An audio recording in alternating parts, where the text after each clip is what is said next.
इस ब्लॉक में बेटा हम आयनेशन एनर्जी पढ़ रहे थे, ठीक है। आयनेशन एनर्जी की कहानी हमने ऑलरेडी पीरियोडिक टेबल में हमको पढ़ा दिया था, और बहुत मुश्किल तो था नहीं, सीधा सीधा बात बताए थे। अभी भी टॉपिक हमारा चल रहा है आयोनाइजेशन एनर्जी। अभी आयनेशन एनर्जी में क्या है भाई, इसी को दूसरा नाम इसका आयोनाइजेशन एंथैल्पी। आयनेशन एनर्जी बोलो या आयनेशन एंथैल्पी बोलो, दोनों एग्जैक्टली सेम बात है। इसको हम लोग आई ई से रिप्रेजेंट करते हैं, या फिर डेल्टा एच लिख दो और आई ई लिख दो, दोनों ही चलता है। आयनेशन एनर्जी बोलिए या डेल्टा एच आयनेशन एनर्जी बोलिए, दोनों कंडीशन एकदम क्लियर है। बात समझ लो बेटा। आगे क्राइटेरिया ये है कि जब आप किसी आइसोलेटेड गैसियस एटम और आयन से उसके लूजली बॉन्डेड इलेक्ट्रॉन को रिमूव करते हैं, तो रिमूव करने के लिए जो एनर्जी रिक्वायर्ड होता है उसी को हम लोग क्या बोलते हैं, आयोनाइजेशन एनर्जी, है कि नहीं। और बात ये है कि एनर्जी रिक्वायर्ड है, एनर्जी रिलीज नहीं है। एनर्जी रिक्वायर्ड मतलब एनर्जी को क्या करेगा, एब्जॉर्ब। एब्जॉर्ब क्यों करता है सर, तो मतलब न्यूक्लियस और जो वैलेंस सेल का इलेक्ट्रॉन है इसके बीच में फोर्स ऑफ अट्रैक्शन होता है। इस अट्रैक्शन को ब्रेक करने के लिए जो एनर्जी देना पड़ता है उसी एनर्जी को हम बोलते हैं आयोनाइजेशन एनर्जी। अभी आयनेशन एनर्जी ऑलवेज कैसा होगा, पॉजिटिव, कभी भी निगेटिव नहीं होगा। आयनेशन एनर्जी के लिए हमने जो ट्रेंड बात करा था कि जब हम लेफ्ट टू राइट जाते हैं तो कंडीशन होता है कि radius decreases and z effective increases along period. If we move from left to right, then radius decreases, z effective increases, due to which force of attraction क्या हो रहा है, इसका increase हो रहा है। अगर force of attraction बढ़ेगा ना तो सीधी बात है कि इलेक्ट्रॉन निकालने में एनर्जी क्या देना पड़ेगा, ज्यादा। यहाँ सीधा कंडीशन हो जाएगा। आयनेशन एनर्जी का अगर बात करें तो लेफ्ट टू राइट जाने पे बेटा आयनेशन एनर्जी का जो वैल्यू है वो इंक्रीज होता है, इंक्रीजेस। तो ये कोई नया बात नहीं है, ये हमने नॉर्मली बता दिया। दूसरी चीज, अब आगे बढ़ते हैं।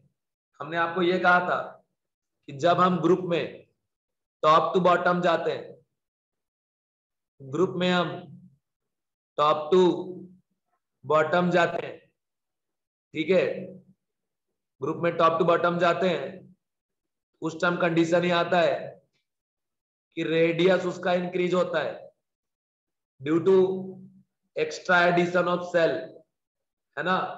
पीरियड नंबर चेंज होता है तो बैलेंस सेल नंबर भी चेंज होगा, और जैसे जैसे सेल नंबर बदलेगा न्यूक्लियस से डिस्टेंस उसका क्या होगा, बढ़ेगा। और फोर्स ऑफ अट्रैक्शन जो होता है ना वो इनवर्सली प्रोपोर्शनल टू क्या होता है, रेडियस, ठीक है। और z इफेक्टिव होता है बेटा कांस्टेंट। तो मतलब ये हो गया कि force of attraction decreases if we move from top to bottom along any group, then हम ये कहते हैं कि आयनेशन एनर्जी का वैल्यू भी क्या होगा, डिक्रीज होता है, डिक्रीजेज, है ना, डिक्रीजेज। तो ये कहानी हमने आपको ऑलरेडी समझा दिया है। अब उसी के अकॉर्डिंग अगर हम बात करें तो सीधा सीधा आयनेशन एनर्जी का ट्रेंड ये होगा कि लेफ्ट टू राइट अगर आप जाते हो आयनेशन एनर्जी का वैल्यू इंक्रीज होता है, और अगर आप टॉप टू बॉटम जाते हो आयनेशन एनर्जी का वैल्यू क्या होता है, डिक्रीज होता है ना, क्योंकि साइज बढ़ रहा है, जेड इक्वल रिमेन्स कांस्टेंट है। ये बात हम ऑलरेडी आपको पढ़ा चुके हैं पीरियोडिक टेबल में।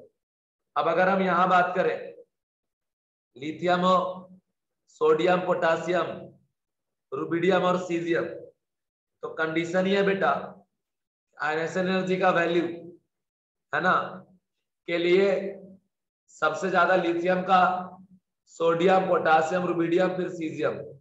ये हमारा प्रॉपर ट्रेंड हो गया किस चीज का, आयोनाइजेशन एनर्जी का। क्योंकि इसमें आयनाइजेशन एनर्जी होता है inversely proportional to radius. Radius ज्यादा, आयनाइजेशन एनर्जी कम, है ना। बाकी अगर आप ग्रुप 1 का बात करते हो, ग्रुप 1 का, इसमें लिथियम का रेडियस अगर कंपैरिजन करते हो तो लिथियम से बड़ा सोडियम है, सोडियम से बड़ा पोटासियम, से बड़ा रुबिडियम, से बड़ा सीजियम। साइज बढ़ेगा, आयनाइजेशन एनर्जी क्या होगा? कम। जितना ज्यादा रेडियस होगा उसका आयनाइजेशन एनर्जी उतना क्या होगा? कम, क्योंकि रेडियस बढ़ेगा, इलेक्ट्रॉन का डिस्टेंस बढ़ेगा न्यूक्लियस से। अगर इलेक्ट्रॉन का डिस्टेंस बढ़ेगा न्यूक्लियस से तो फोर्स ऑफ अट्रैक्शन क्या होगा? कम होगा। चुपचाप बैठे हो, भजन सुनने आए हो क्या? बोल कह रहा है फोर्स ऑफ अट्रैक्शन क्या होगा? कम। अगर अट्रैक्शन फोर्स कम हो गया तो उसके फोर्स को ब्रेक करने में बहुत ज्यादा एनर्जी नहीं देना पड़ेगा। इसीलिए हम यहाँ क्या बोलेंगे बेटा कि आयनाइजेशन एनर्जी उसका क्या है? कम है। और सीधा बात, रेडियस क्यों बढ़ रहा है सर? तो सीधा radius increases due to shell number increases, है ना। That is number of shell जो है ना वो क्या होता है बेटा? इंक्रीजेस। जब आप किसी भी ग्रुप में टॉप टू बॉटम जाते हो। अच्छा, एक चीज और हमने पढ़ाया था पीरियोडिक टेबल में, successive ionisation energy. Successive ionisation energy क्या होता है कि एक एटम से आपने फर्स्ट इलेक्ट्रॉन निकाला, उसको हम क्या बोलते हैं? IE1। फिर दूसरा निकाला, उसको बोलते जाना बेटा, क्या बोलते हैं? IE2। तीसरा क्या बोलते हैं? IE3। फोर्थ क्या बोलेंगे? IE4। तो हमने कहा था कि जब हम दो डिफरेंट एटम या आयन को कंपेयर करते हैं आयनाइजेशन एनर्जी, तो हम साइज देखते हैं, चार्ज देखते हैं, स्टेबिलिटी देखते हैं। लेकिन एक ही एटम का डिफरेंट डिफरेंट अगर आप आयन लेके आयोनाइजेशन एनर्जी कंपेयर कर रहे हो, उस केस में सीधा सीधा हम चार्ज देखेंगे। जैसे जैसे चार्ज बढ़ते जाएगा वैसे वैसे आयोनाइजेशन एनर्जी का वैल्यू भी क्या होगा? बढ़ेगा। काहे कि चार्ज बढ़ने पे उसका साइज कम होते जाता है, साइज कम होगा और उसका रेडियस भी क्या होगा बेटा? रेडियस कम हो ही रहा है, बाकी जेड इफेक्टिव का वैल्यू भी क्या हो रहा है? बढ़ रहा है। तो जेड इफेक्टिव के बढ़ने से, रेडियस कम होने से ऑलवेज फोर्स ऑफ अट्रैक्शन बढ़ता है। इसलिए हमेशा ध्यान रखना कि आयनाइजेशन एनर्जी सक्सेसिव में IE1 से बड़ा कौन होता है? IE2। IE2 से बड़ा कौन होता है? IE3 and so on. Clear है ना? बता दिए थे। अब यहां जो हम कंपेयर किए ना, ये वाला आयनाइजेशन एनर्जी का, आयनाइजेशन एनर्जी का जो कंपैरिजन कर रहे हैं, ये कंपैरिजन होता है बेटा IE1 का। किसी भी आइसोलेटेड गैसेस एटम से फर्स्ट इलेक्ट्रॉन को रिमूव करने में जो एनर्जी देना पड़ता है, अरे इनऑर्गेनिक है बेटा, क्वेश्चन अभी ज्यादा नहीं आए तो बोलते जाना तो बहुत मार मारेंगे, है कि नहीं? तो बाबू सुन लो, यहाँ जो कंपैरिजन करते हैं वो कौन से एनर्जी कंपैरिजन करते हैं? IE1। ठीक है, पीरियोडिक जाके आज मत पढ़ो, कल मत पढ़ो, आज और कल, परसों संडे तक पूरा फोकस स्टेट ऑफ मैटर को रखो। सुन लो, तो ये हो गया कहानी यहां तक का। अब सुनिए, सबसे ज्यादा आयनाइजेशन एनर्जी लिथियम का और सबसे कम सीजियम का, रुबिडियम का भी कम ही होता है। सर क्यों? क्योंकि इसका साइज बड़ा है, तो वैलेंस सेल का इलेक्ट्रॉन दूर होता है न्यूक्लियस से, लूजली बॉन्डेड होता है, उसको रिमूव करने में हमारे को ज्यादा एनर्जी देना नहीं पड़ता। तो मतलब सबसे इजीली इलेक्ट्रॉन कौन लॉस कर रहा है? सीजियम। पूरे पीरियोडिक टेबल में सबसे कम आयोनाइजेशन एनर्जी किसका होता है? सीजियम का, क्योंकि लेफ्ट टू राइट जाने पे बढ़ता है, टॉप टू बॉटम जाने पे कम होता है। अपने ग्रुप में सबसे कम, अपने पीरियड में भी सबसे कम, तो पूरे पीरियोडिक टेबल में सीजियम का आयोनाइजेशन एनर्जी क्या हो गया? मिनिमम। अब हम बोलते हैं मेटल और non metal. Non metal tendency to gain electron, metal tendency to loss electron. जो इजिली इलेक्ट्रॉन का लॉस करेगा उसका मेटेलिक कैरेक्टर क्या होगा? ज्यादा। तो मेरे बच्चों, सबसे इजिली पूरे पीरियोडिक टेबल में कौन इलेक्ट्रॉन लॉस कर रहा है? सीजियम, क्योंकि इसका आयनाइजेशन एनर्जी क्या है? सबसे कम। कोई भी अपने आप लॉस तो नहीं करता, बट सीजियम ऐसा है जो बहुत कम एनर्जी लेके इलेक्ट्रॉन लॉस कर देते हैं, इसलिए सीजियम का आयनेशन एनर्जी क्या हो गया, सबसे कम। ठीक है, तो सबसे ज्यादा मेटेलिक कैरेक्टर किसका हो गया, सीजियम। तो मतलब ये कि मेटेलिक कैरेक्टर का अगर बात करें तो inversely proportional to ionisation energy, ionisation energy ज्यादा तो मेटेलिक कैरेक्टर कम, आयनेशन एनर्जी कम तो मेटेलिक कैरेक्टर क्या, ज्यादा। तो अगर यहां पर हम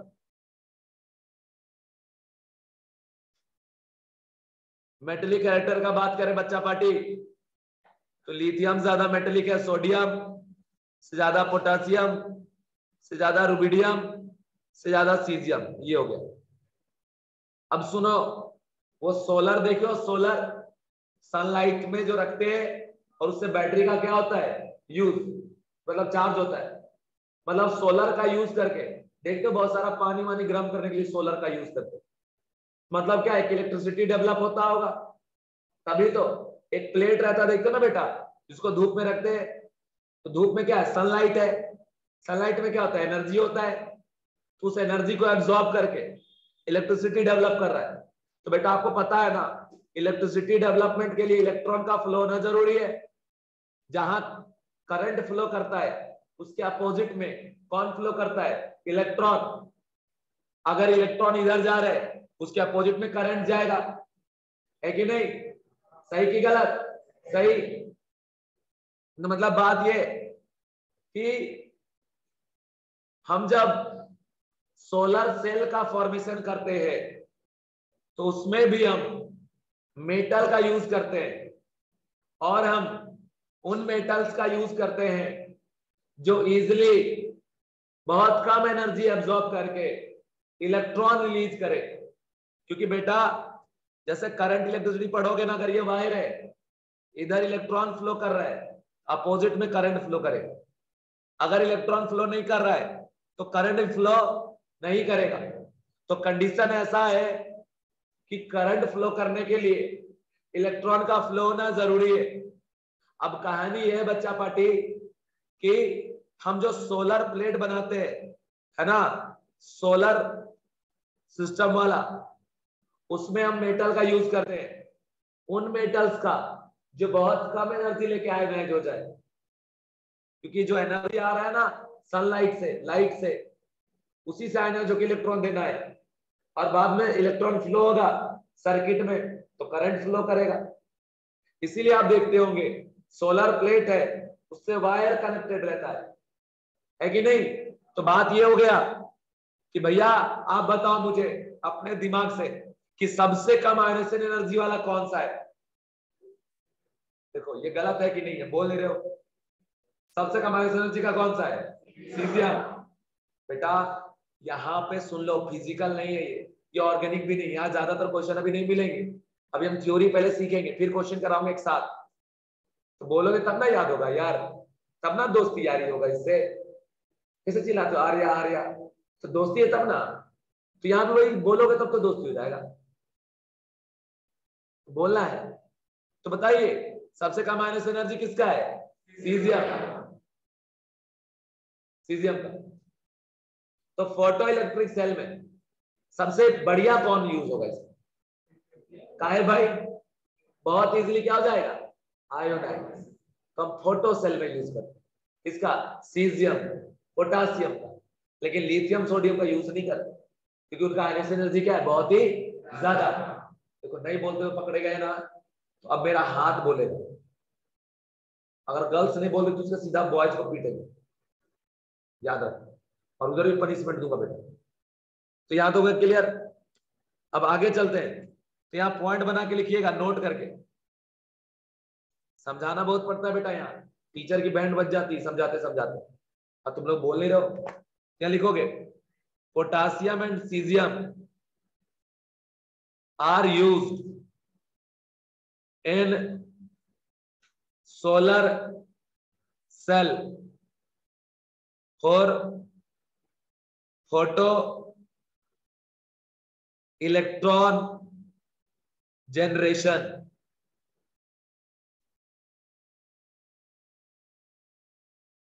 ठीक है, सीधा सीधा बात है बेटा। फोटो सेल में हम अगर सीजियम का यूज करेंगे ना, इसमें भी स्टार मार लो, सीजियम का यूज करेंगे ना बहुत इजीली आयन है जो कि इलेक्ट्रॉन दे देगा, है ना, बहुत कम एनर्जी लेके। तो ये हमारे लिए बहुत बढ़िया रहेगा, फटाफट फोटो करंट डेवलप होगा, क्योंकि जो एनर्जी आ रहा है वो लाइट से आ रहा है। ठीक है, तो ये चीज आप ध्यान रखना, समझ गए क्या? अब आगे बढ़ते हैं। आगे बात है सक्सेसिव आयोनाइजेशन एनर्जी। ठीक है, सक्सेसिव आयोनाइजेशन एनर्जी।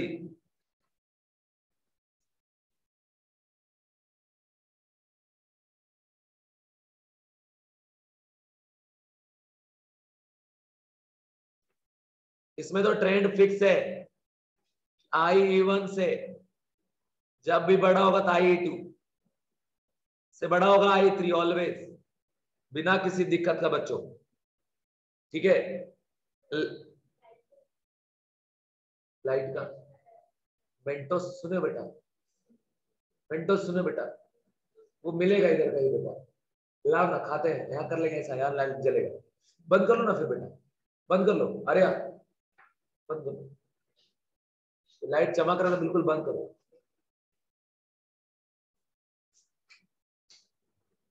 बस, और कोई डिमांड बेटा? नहीं, चलिए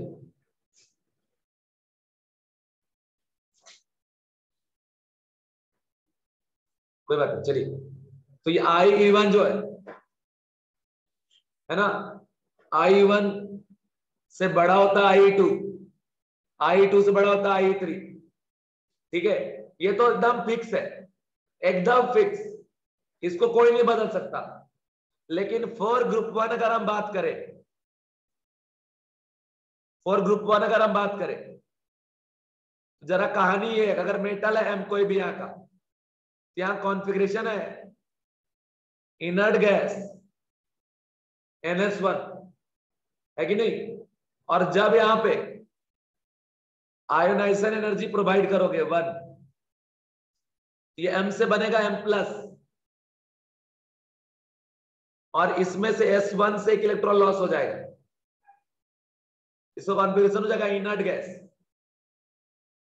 तो बेटा चूंकि अल्कली मेटल के बैलेंस सेल में एक इलेक्ट्रॉन है, और ये एक इलेक्ट्रॉन लॉस करके इनर्ट गैस कॉन्फ़िगरेशन को अटेन कर रहे, मतलब अब ये इससे ज्यादा आगे जाना नहीं चाहेगा, क्योंकि ये ऑलरेडी पहुंच गया। तुम बताओ, IIT में रैंक लाया अंडर 100, अब मम्मी बोली नहीं नहीं नहीं श्रेयस रैंक 1 ला के दिखाओ, फिर एक बार एग्जाम दो, मेरे जाएगा? अरे पागल कुत्ता काटा है, दोबारा पढ़ने जाएंगे उतना, बोलो। अरे हो गया भाई, रैंक 1 लाएंगे तो भी वही कॉलेज मिलेगा, 100 के नीचे तो भी वही मिलेगा। तो मतलब बात वो है कि ये स्टेबल हो गया। अच्छा मम्मी जीत कर दी, खाना पीना छोड़ दी, नहीं नहीं रैंक 1 ही ला, तब क्या करेगा? फिर से देगा एग्जाम और रैंक 1 लाने की कोशिश करेगा, है कि नहीं? तो बात ये है कि ये M+ बोल रहा है भाई हमको छोड़ दो, हम स्टेबल हो गए, मेरा पीछा छोड़ो, बैन कर दिया गया हमको इंडिया में, है ना। लेकिन अब PUBG प्रो खोज के खेल रहे हैं, अभी क्या करे भाई, मतलब खेलने वाला कुछ ना कुछ खोज ही लेता है ना, कुछ फौजी खोज लिया, कुछ ना कुछ खोज ही लेगा। तो बात है भैया कि ये बोल रहा मैं स्टेबल है, लेकिन सोहम आ गया जिद पे, सोहम जैसा साइंटिस्ट पगला है कि कुछ काम धंधा नहीं, तो भाई ये बोला ना हम आयनाइज तो करेंगे, तो रे पागल ये स्टेबल है बाबू, समझ रहा है, स्टेबल है, तो स्टेबल है तो फिर तुम्हें M+2 अगर बना देता है तो मतलब आप इनर्ट गैस से निकाल रहे हो इलेक्ट्रॉन, लाइक इनर्ट गैस, और इनर्ट गैस भी नहीं, एक तो कॉन्फ़िगरेशन इनर्ट गैस का, ऊपर से इसके ऊपर है पॉजिटिव चार्ज, हीलियम नहीं होगा तो चलो इनर्ट गैस, उसे पॉजिटिव चार्ज तो कम से कम नहीं है ना, यहाँ पॉजिटिव चार्ज के कारण जेड इफेक्टिव क्या हो गया है, बहुत ज्यादा, और ऊपर से कॉन्फ़िगरेशन लाइक इनर्ट गैस, तो मतलब ये इलेक्ट्रॉन एकदम देना नहीं चाहेगा।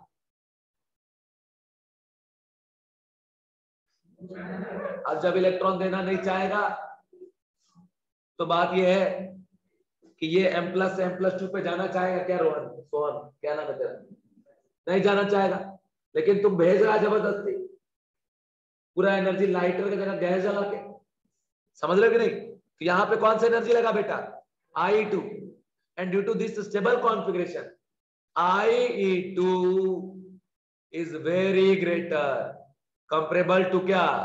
IE1।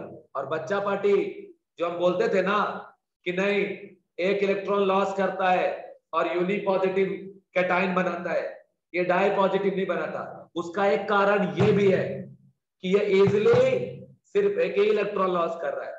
एक से ज्यादा लॉस कराने के लिए बहुत ज्यादा एनर्जी देना पड़ता है। और कैटायन स्टेबल वो होता है जो इजिली बने, है ना, और इजिली बनता है M+। सो ग्रुप 1 का जो एलिमेंट है M+ क्यों शो करता है, ये एक रीजन यहां से भी मिल गया। एक तो स्टेबल इलेक्ट्रॉनिक कॉन्फ़िगरेशन और दूसरा IE2 is very greater comparable to क्या? IE1। ठीक है, तो यहां लिखिएगा एक पॉइंट बना के कि removal of second electron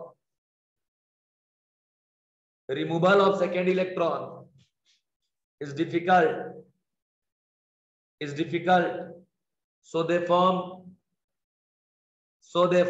only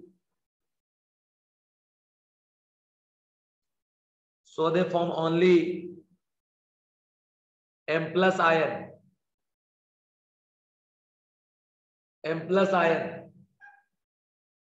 because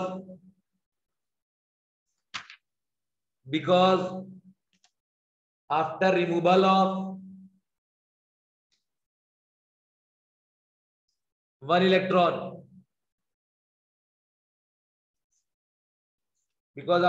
of one electron, attain configuration like inert gas,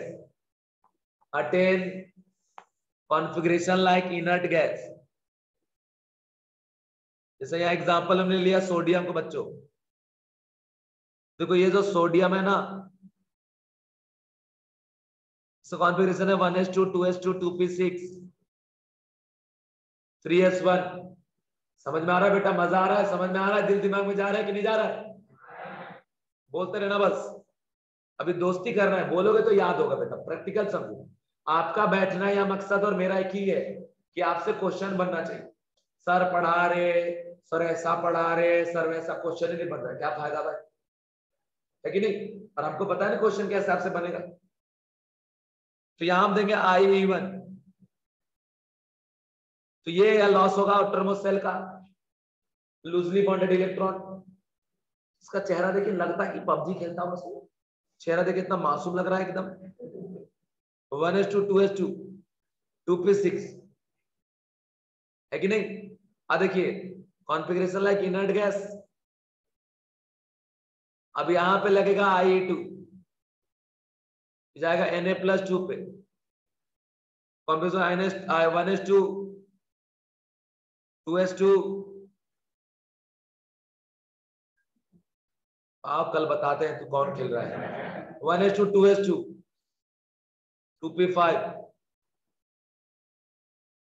2p5 है ना? तो कंडीशन ये है कि भैया ये हाईली अनस्टेबल हो गया।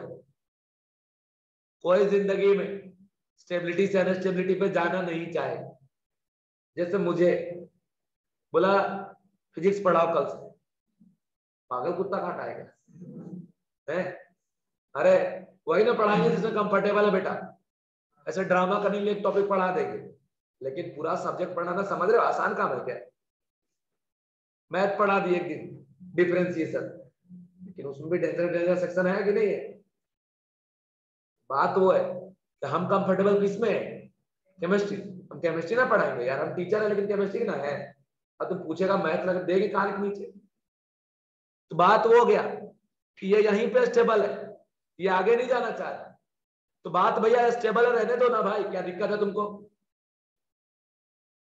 कोई दिक्कत नहीं होना चाहिए। इसलिए ये यूनि पॉजिटिव पे ये स्टेबल, और कंडीशन ये इसका IE2 is very greater comparable to IE1। यह लिख लीजिएगा, ठीक है? यह लिखना configuration like noble gas, configuration like noble gas. चलिए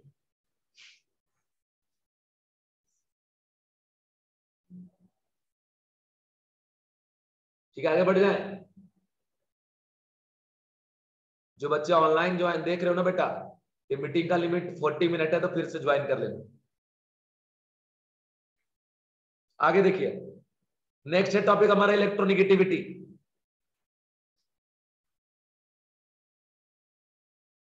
इसमें तो सीधा पता ही है कि जब टॉप टू बॉटम जाते हैं तो value of electronegativity, value of electronegativity क्या होता है बेटा? डिक्रीजेस। अरे ये तो बोलो कम से कम, क्या होता है? डिक्रीज है। और लिथियम है, सोडियम है, पोटासियम, रुबिडियम, सीजियम। बेटा जो आपका लेफ्ट टू राइट अगर जाते हो पीरियड में, तो वैल्यू ऑफ इलेक्ट्रोनिगेटिविटी क्या होता है? इंक्रीज है। सबसे ज्यादा इलेक्ट्रोनिगेटिव कौन है? फ्लोरीन। लिथियम का 1, बेरिलियम 1.5, 0.5 से बढ़ता था, बताए थे ना। बेरिलियम के बाद बोरॉन का 2, कार्बन 2.5, नाइट्रोजन 3, है ना। फिर आपका ऑक्सीजन 3.5, फ्लोरीन का 4। सारे नेट गैस का 0 लेके चलेंगे। बाकी इधर आप आते हो, इधर देखो सबसे ज्यादा लिथियम, सोडियम, पोटासियम, रुबिडियम और सीजियम। ये हो गया इलेक्ट्रोनिगेटिविटी का ट्रेंड। आगे चलते हैं बच्चा पार्टी, आगे चलते हैं। और नेक्स्ट टॉपिक है हमारा density.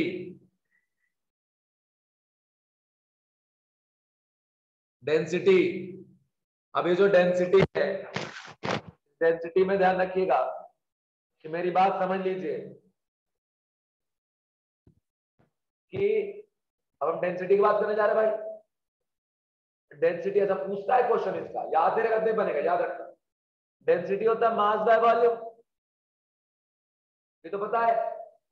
Density directly proportional to mass, density inversely proportional to volume. अब भाई साहब मास बढ़ेगा, डेंसिटी बढ़ेगा। अच्छा, वीके जसवाल जो बुक है इनऑर्गेनिक का, परचेज कोई करने की जरूरत नहीं है, मैंने अपडेटेड वाला इस साल वाला परचेज कर रखा है, उसकी पीडीएफ आपको डायरेक्ट मिल जाएगी, कोई पैसा खराब करने की जरूरत नहीं है, ठीक है। अब इधर देखो, ये जो डेंसिटी है इनवर्सली प्रोपोर्शनल टू वॉल्यूम, अब वॉल्यूम बढ़ेगा तो डेंसिटी क्या होगा? कम। वॉल्यूम कम तो डेंसिटी क्या होगा? ज्यादा, है ना। अब सुन लो बच्चों, वॉल्यूम ऑफ एटम क्या होता है? 4/3 पाई आर क्यूब। रेडियस बढ़ेगा तो वॉल्यूम बढ़ेगा, रेडियस कम होगा तो वॉल्यूम कम होगा, है ना। ठीक है, तो बात सुन लो, अगर रेडियस बढ़ रहा है तो वॉल्यूम बढ़ रहा है, रेडियस कम हो रहा है तो वॉल्यूम क्या हो रहा है? कम हो रहा है, ठीक है। तो कहानी सुन लीजिए भैया कि जब हम टॉप टू बॉटम जाते हैं बच्चों, तो मास बढ़ता है। मास बढ़ रहा भाई, तो मास का बढ़ना डेंसिटी को क्या कर रहा है? बढ़ाएगा। लेकिन टॉप टू बॉटम जाते हैं तो वॉल्यूम भी क्या होता है? बढ़ता है। वॉल्यूम के बढ़ने से डेंसिटी क्या होगा? कम। तो डेंसिटी को सपोर्ट कौन कर रहा है टॉप टू बॉटम जाने पे? मास। अपोज कौन कर रहा है? वॉल्यूम। मास कह रहा है बढ़ेगा, वॉल्यूम कर रहा है बढ़ेगा नहीं, बढ़ेगा नहीं, बढ़ेगा नहीं, क्या होगा? कम होगा, ठीक है। तो बात ऐसा है कि मास कह रहा है कि बढ़ेगा, वॉल्यूम कह रहा है कम होगा। अच्छा एक बात सुनो, हर एक एटम का मास फिक्स है कि नहीं है? मास मास वेरिएबल है क्या? नहीं, फिक्स है। सोडियम 23 AMU, ग्राम में 23/ग्राम। वैसे ही हर एटम का रेडियस भी एक्सपेरिमेंटली ऑलरेडी डिटरमाइन किया गया है, रेडियस भी फिक्स है। कुल मिलाकर बेटा, अगर किसी एटम का मास पता है, वॉल्यूम पता है, तो उसका रेशियो नहीं निकल जाएगा। तो मतलब ये वाला जो वैल्यू है, इसमें मैं कुछ कमेंट नहीं करूंगा, क्योंकि ये एकदम वैल्यू बेस्ड है बेटा। मतलब जो यहाँ ट्रेंड बताया गया वो वैल्यू के बेसिस पे बताया गया, तो मेरा कुछ कमेंट करना गलत होगा, समझ रहे हो। मतलब एग्जैक्टली एटम का मास लिया गया, वॉल्यूम लिया गया और मास वॉल्यूम का रेशियो निकाला गया, जो फिर वैल्यू आया उसी को फिर उसके हिसाब से अरेंज किया गया बच्चों। अब बात ये है कि जब हम यहाँ लिखते हैं ना, तो ये लिखते हैं कि डेंसिटी के बारे में जनरली लिखिएगा कि it increases on the group as molar mass increases. ऐसा इसलिए बोला गया कि जैसे देखो एक बच्चा बदमाश है और वो पढ़ने में एक्सपर्ट भी है, लेकिन पढ़ाई बढ़िया है उसका, तो डोमिनेटिंग फैक्टर उसका क्या है? पढ़ाई है कि नहीं? तो वैसे ही यहाँ डेंसिटी मास पे भी डिपेंड कर रहा है, वॉल्यूम पे, पर डोमिनेट कर रहा है मास, तो हम चेक करते हैं मास के थ्रू, लेकिन रेगुलर ट्रेंड यहाँ नहीं आ पाता क्योंकि ये मास और वॉल्यूम के रेशियो है और उसका वैल्यू है, तो वैल्यू का रेशियो वैल्यू ही आएगा। तो मेरा यहाँ कुछ कमेंट करना सही नहीं होगा, हम सीधा सीधा भैया जो वैल्यू आया उसके हिसाब से ट्रेंड आपको बता रहे, पर जो जनरल स्टेटमेंट वो ये लिखिएगा कि it increases on the group as molar mass increases, as molar mass increases, but यहाँ लिखेंगे density is mass by volume, mass increases volume increases. ठीक है, समझ रहे हो क्या? तो यहां से बोलता है भाई इसका जो डेंसिटी है वो इंक्रीज हो रहा है। ठीक है, ये चीज आप ध्यान रखें कि डेंसिटी बढ़ रहा है, तो मतलब इसके हिसाब से ट्रेंड आना चाहिए था लिथियम से ज्यादा सोडियम का, से ज्यादा पोटासियम का, से रुबिडियम से सीजियम, लेकिन ऐसा आता नहीं, काट दीजिएगा ऐसा लिख के। आता कैसा है सर? बेटा सोडियम और पोटासियम के साइज में ना थोड़ा सा गैप रह जाता है, इसलिए यहाँ पे थोड़ा ट्रेंड में इरेगुलरिटी आता है। और ऐसा है कि लिथियम से बाद आता है पोटासियम, पोटासियम से ज्यादा डेंसिटी है सोडियम, फिर रुबिडियम और फिर सीजियम। ये ट्रेंड याद रखना, this is trend for density, exceptional trend है भाई, ये वैल्यू निकाल के चेक किया गया, मतलब पोटासियम का डेंसिटी सोडियम से कम है ना, और भाई ज्यादा किसका है? सोडियम का। ये चीज आप ध्यान रखें, ऐसा क्यों रहा उसका लॉजिक भी मैं बता सकता हूँ अगर चाहूँ, लेकिन कोई फायदा नहीं आपको ज्यादा। लॉजिक ये है कि जब हम कॉन्फ़िगरेशन लिखते हैं सोडियम का तो जाता है 3s1 तक, ठीक है, और जाते जब पोटासियम पे तो 3s2 3p6 और 4s1 पे जाते हैं। हमने 3d को भरा नहीं, 4s1 पे चले गए, तो पोटासियम का जो स्ट्रक्चर है खोखला स्ट्रक्चर है ना, खोखला खाली जगह है उसमें, इसलिए उसका डेंसिटी कम हो। बाकी ट्रेंड याद रखना, लिख लिए क्या? ये लिख लिए, बताइए क्या ट्रेंड हो गया? लिथियम के बाद कौन आ जाएगा? पोटेशियम, फिर कौन सा? सोडियम, फिर कौन सा? रुबिडियम, फिर कौन सा? सीजियम। ठीक है बेटा, तो इसमें हम ज्यादा कमेंट कुछ नहीं करेंगे क्योंकि एक्सपेरिमेंटल वैल्यू है ना, रेशियो है, डाटा है, इसमें कुछ भी बोल सकते हैं क्या? नहीं, याद ही रखना पड़ेगा। अब आगे चलते हैं, नाम है टॉपिक का melting point and boiling point. क्या है sir melting point, boiling point? कहानी समझ लो, सीधी बात। अरे यार कि जब सॉलिड से किसी सॉलिड को आप लिक्विड में कन्वर्ट करोगे, समझ रहे हो, सॉलिड को कहां कन्वर्ट करोगे? लिक्विड में, तो इस प्रोसेस को बोलते हैं कि हमने इसको मेल्ट कर दिया, मेल्ट। इसके लिए जो टेम्परेचर रिक्वायर्ड होता है उसी को हम क्या बोलते हैं? Melting point. और अगर कोई लिक्विड है, लिक्विड स्टेट के, इसको हमने गैस में कन्वर्ट कर दिया, मतलब लिक्विड से गैस में जाने के लिए जो टेम्परेचर रिक्वायर्ड है, जो टेम्परेचर रिक्वायर्ड है उसी को हम क्या बोलेंगे? Boiling point. एक हो गया हमारा मेल्टिंग पॉइंट और दूसरा हो गया बेटा हमारा कौन सा? Boiling point. ठीक है ना, तो ये चीज है। अब सोचो, ध्यान से मेरी बात सुनो, जो सॉलिड बहुत बढ़िया होगा उसको मेल्ट